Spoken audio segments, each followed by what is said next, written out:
Bonjour, Marlène Bescon, psychoénergéticienne, consultante et formatrice en diverses approches du développement personnel et connaissance de soi, fondatrice de l'association Agapé Évoluance. Alors, cette chaîne est prévue pour vous proposer des exercices, des techniques de bien-être, de la méditation dirigée, des séances d'EFT pour le moment, et vous présenter au fur et à mesure des nouveautés, tout ce que je peux me nourrir de techniques, de formation, pour toujours tendre à aller vers le meilleur. Alors, cette association a pour but de faire connaître ces techniques, d'être un lieu d'échange où participer à des ateliers collectifs de soins par de multiples approches. C'est un lieu aussi où je peux transmettre des formations en Reiki, en Tongren et autres approches, bien sûr. Alors, depuis quelques mois, les activités sont un petit peu en suspens pour raisons familiales, raisons de santé. Cette vidéo, il est donc possible que le son ne soit pas terrible comme ça a pu arriver sur d'autres vidéos. C'est une raison de matériel et une raison budgétaire qu'on ne peut pas investir dans le matériel. Mais je ferai quand même de mon mieux pour vous proposer de temps en temps des vidéos. Je ne peux pas vous affirmer que je ferai des vidéos régulières. Et donc, ce que je voulais dire aussi au travers de cette vidéo, c'est que pour des maladies lourdes, pour des maladies invalidantes, pour des maladies chroniques, je pourrais en citer quelques-unes. Je pourrais citer des maladies rhumatoïdes, la spondylarthrite, je pourrais citer la fibromyalgie, je pourrais citer la maladie de Lyme, c'est une maladie attique. Je pourrais en citer d'autres assez lourdes, qui d'ailleurs, ce sont elles qui m'ont mise sur ce chemin pour comprendre, pour essayer de se soigner au mieux, quand on voit l'errance dans laquelle peuvent se trouver des personnes atteintes, le vivant moi-même. Donc, c'est d'ailleurs pour ça qu'il y a pas mal de formations que j'ai pu faire, auxquelles j'ai pu me former, déjà pour me soigner moi et pour pouvoir aider les personnes souffrantes de ces mêmes maux.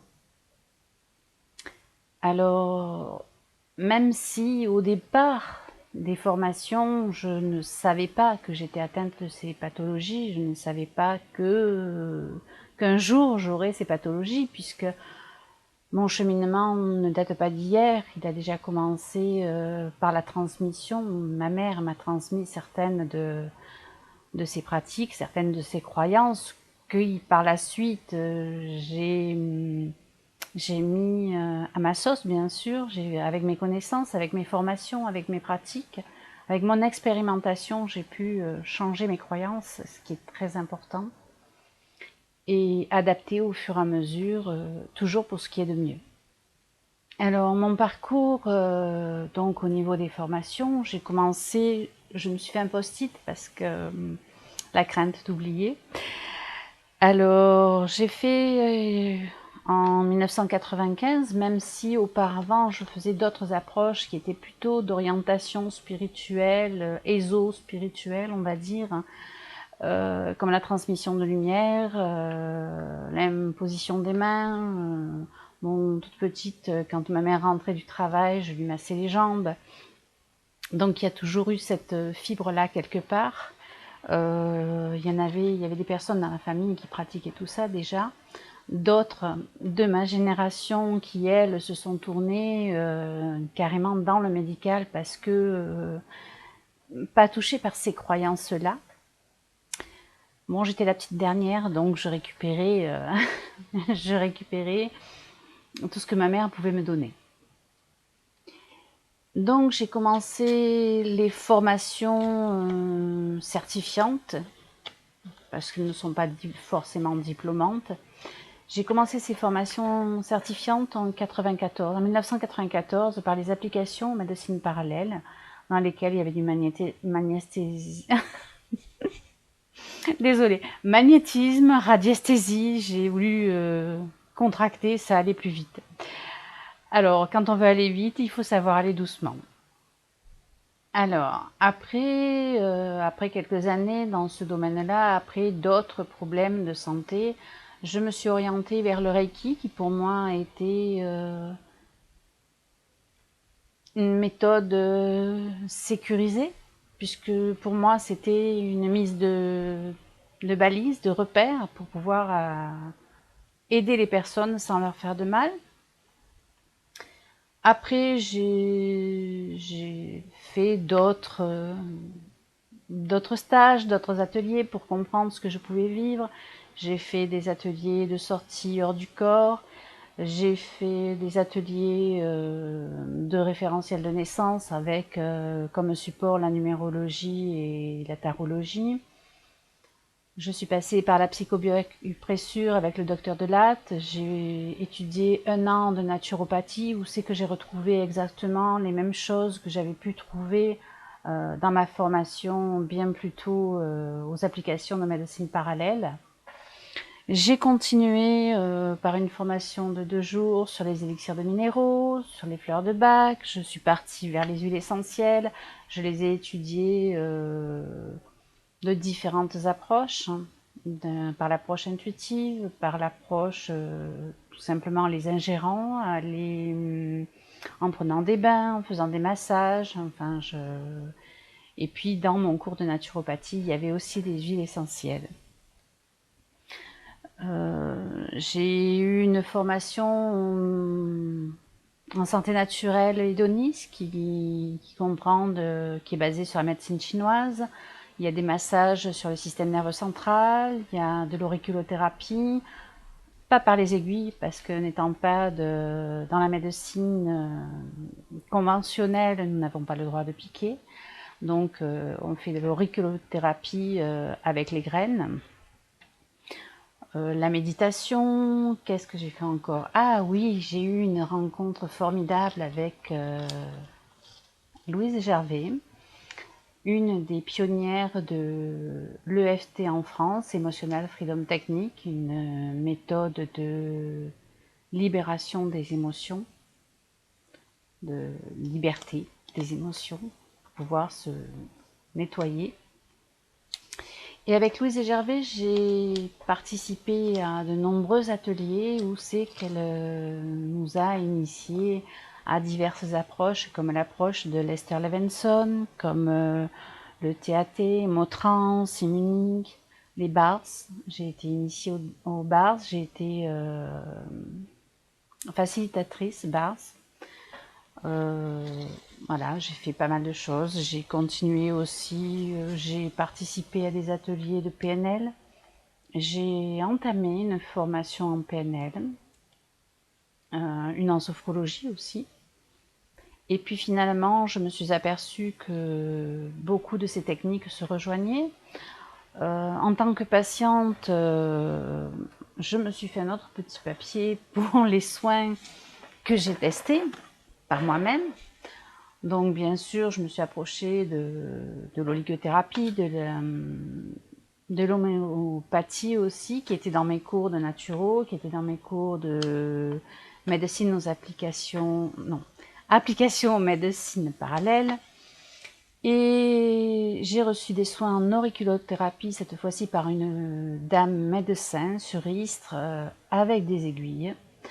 J'ai testé l'acupuncture, j'ai testé l'hypnose, la sophrologie, la kinésiologie, la PNL, le neurotraining, l'ostéopathie et encore beaucoup d'autres choses. Toujours en recherche de ce qui est de mieux. Ah, j'ai oublié, j'ai été aussi formée au Tongren, qui est la guérison par la bioélectricité. Le Tongren fait partie intégrante du système de guérison de Tom Tam qui m'a d'ailleurs avec son fils Bell qui nous a enseigné le Tuina.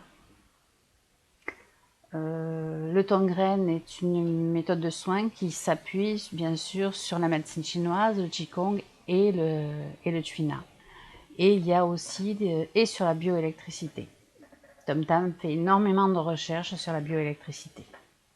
Voilà, donc avec tout ça, j'ai quand même fait pas mal de choses, j'ai quand même beaucoup bougé. J'ai essayé aussi des appareils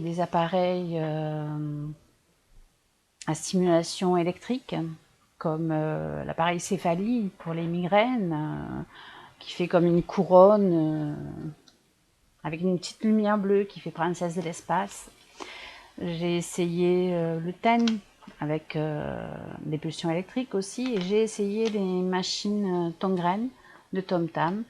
Et pour moi, le matériel Tongren, ça a été vraiment... ça m'a apporté énormément. Je me suis investie dans ce matériel, dans ces recherches que peut faire Tom Tam, car cette machine m'a apporté beaucoup au niveau des douleurs. Alors quand je parle de la fibromyalgie, beaucoup de personnes parlent de la fibromyalgie, beaucoup de thérapeutes, beaucoup de personnes malades, beaucoup d'associations, parce que c'est une pathologie qui est de plus en plus à l'ordre du jour, qui est de plus en plus reconnue, les gens en parlent de plus en plus. Quelque part, il y a de plus en plus de thérapeutes qui se penchent sur la question de la fibromyalgie, comment aider les personnes qui sont dans la souffrance. Le vivant de l'intérieur, même si je ne l'ai pas accepté pendant longtemps, puisque j'avais eu des accidents de circulation, et pour moi, ces douleurs venaient de ces accidents de circulation. Mais après, il faut bien se rendre à l'évidence. Toutes les approches, toutes ces techniques, et bien d'autres encore, comme j'ai reçu aussi des soins à distance de reconnexion, j'ai reçu aussi un soin à distance, je vais peut-être écorcher son nom, la méthode Désolée, j'ai mangé son nom. Je le mettrai peut-être sous la vidéo. Bogdan, non, impossible. Voilà, en fait, c'est une méthode où on est aidé et accompagné par des séries de chiffres. Comme on peut être accompagné par la méthode de Vimala Rogers, par l'écriture sacrée, par des lettres. Et toutes ces approches sont toujours un plus. Dessiner, colorer des mandalas, c'est toujours un plus. On pourrait se demander comment. Tout simplement, ça permet de se détendre, ça permet de se centrer, ça permet de lâcher prise et de laisser un peu partir, de laisser aller tout ce qui doit aller, tout ce qui doit partir loin de nous.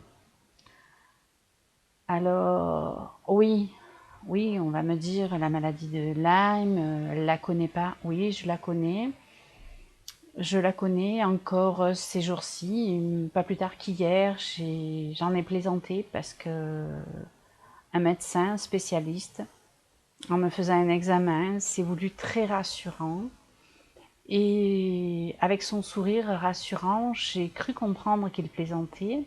Et il m'a dit que nous, dans le sud, on n'avait pas la maladie de Lyme. Alors je l'ai regardé en riant et je lui ai dit oui. Ça s'est arrêté à la frontière. Alors il a un petit peu tiqué. Il m'a dit oui, je comprends ce que vous voulez dire, mais non, on n'en a vraiment pas chez nous. Chez nous, on a des rickettsi. Donc je lui ai posé juste une question, je lui ai demandé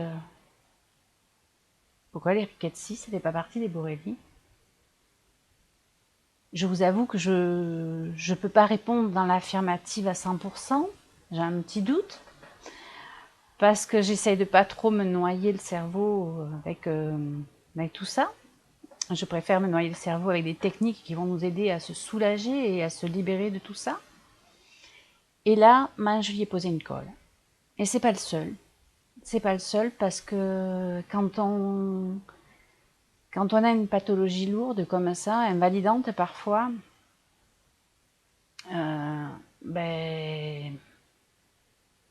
Les médecins sont un petit peu perdus parce qu'ils ne connaissent pas. Et chaque spécialiste connaît la partie de son domaine. Ah, il la connaît très bien certaines fois, il la connaît vraiment très bien. Je ne remets pas en cause leur titre de médecin, bien au contraire.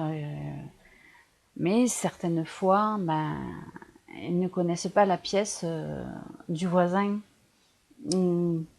J'ai écrit un petit texte sur Facebook parce que justement, j'étais un petit peu perplexe par des réponses de médecins. Quand par exemple vous dites à un médecin que vous avez des douleurs identiques dans le corps que la tête, si c'est un rhumatologue, il va vous montrer la colonne vertébrale derrière lui, puis il va vous dire, voyez ça, ben moi tout ce qui est au-dessus de ça, je m'en occupe pas, allez voir quelqu'un d'autre. Vous avez un neurologue qui va vous dire, ben moi je m'occupe que de la tête. Et puis vous avez un autre neurologue qui va vous dire, moi je m'occupe que des nerfs. Et donc avec tout ça, on fait comment? Ben on ne sait pas. Et toutes les méthodes peuvent être un bien, un plus, et toutes les méthodes ne peuvent ne pas être adaptées à ce qu'on est. Alors chacun va trouver au fur et à mesure, bien sûr on va aller à tâtons. J'ai un super médecin généraliste qui est très ouvert à beaucoup de choses et il connaît ses limites. Et c'est ça qui est génial parce qu'il connaît ses limites et donc j'expérimente mes coussins électriques chauffants puisque certaines des co-infections comme la babésia par exemple va donner de terribles maux de tête, va s'attaquer au système nerveux central, va donner tous les symptômes du paludisme et donc peut-être de la température, des choses comme ça. Et donc j'expérimente en fonction des douleurs. Il y a des fois une chose qui va fonctionner, puis des fois elle ne va pas fonctionner. Ça en sera une autre. Il y a des personnes qui attendent des médecines parallèles et des médecines douces, qui attendent un coup de baguette magique. Non, ça n'existe pas. Ça peut arriver, mais ça n'existe pas. Il peut y avoir dans toutes ces approches les effets ERC qu'on va retrouver aussi dans les traitements d'antibiotiques ou dans les traitements de certains médicaments. Donc, c'est que vos maux peuvent s'amplifier avant de pouvoir s'atténuer. Voilà, il y a toutes ces choses-là.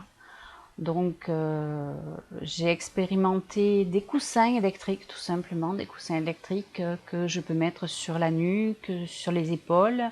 J'en ai un autre que je mets sur le ventre, dans les cas de violents maux de tête.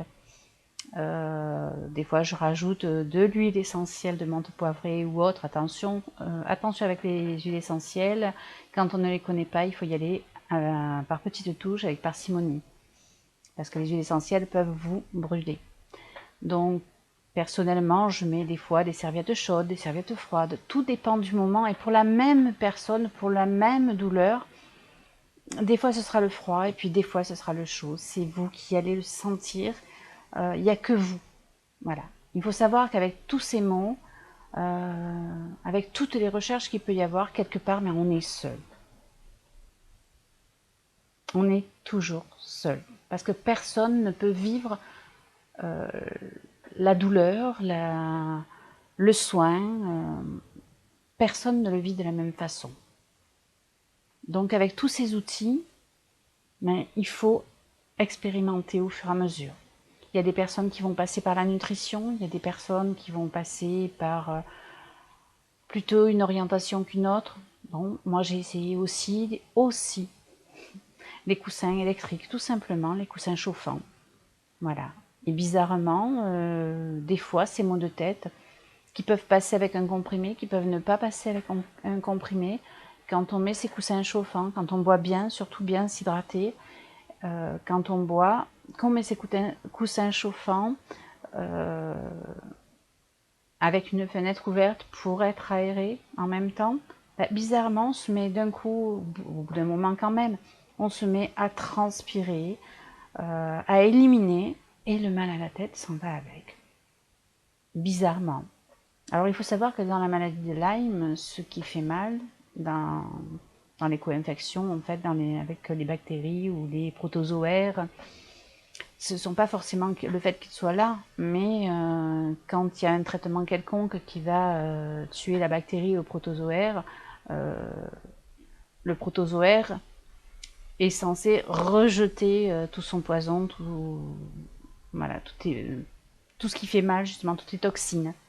Et justement, en chauffant et en éliminant, ça peut aider.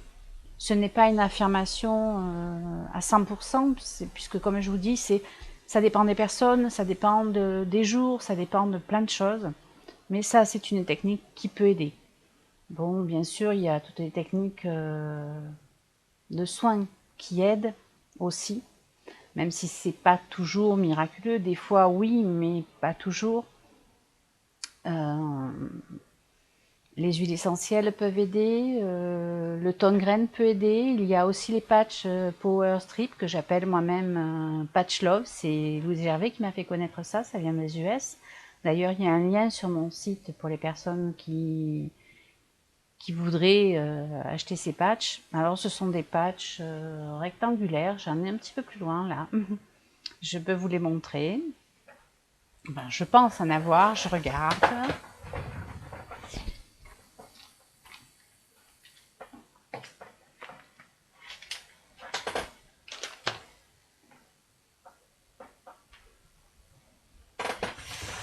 Oui, j'ai bien un paquet de patchs, voilà, Power Strip.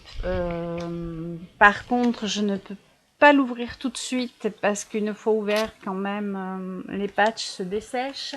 Et mon paquet entamé n'est pas là à côté, il n'est pas où il devrait se trouver. Voilà.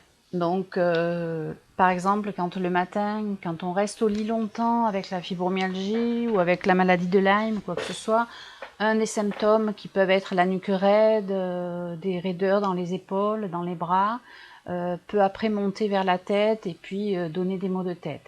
Personnellement, quand je sens qu'il y a le début, le commencement de ça, je peux mettre un patch dans le dos, entre les omoplates. Ça va, il y a du ginseng, il y a de l'argent dedans, il y a d'autres plantes bien sûr, et ça a un effet, ça chauffe, ça va se mettre à chauffer. Alors certaines fois, bien souvent, ça m'a beaucoup aidé parce qu'en même temps, ça recharge en énergie, ça peut aider. Bien souvent, ça m'a évité que ces sensations aillent jusqu'à la tête et se transforment en migraine. Donc il y a encore plein d'autres choses, bien sûr, il y a sûrement beaucoup d'autres techniques, beaucoup d'autres approches que je ne connais pas. Mais voilà. C'est dans tout ça et pour tout ça que l'association Agapé Évoluance était un petit peu en suspens ces derniers mois.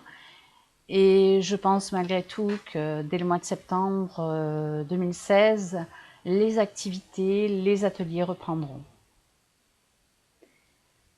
Alors, voilà, je vous dis à bientôt pour la prochaine vidéo où je vous ferai un petit exercice ou de l'EFT ou quelque chose pour pouvoir vous accompagner.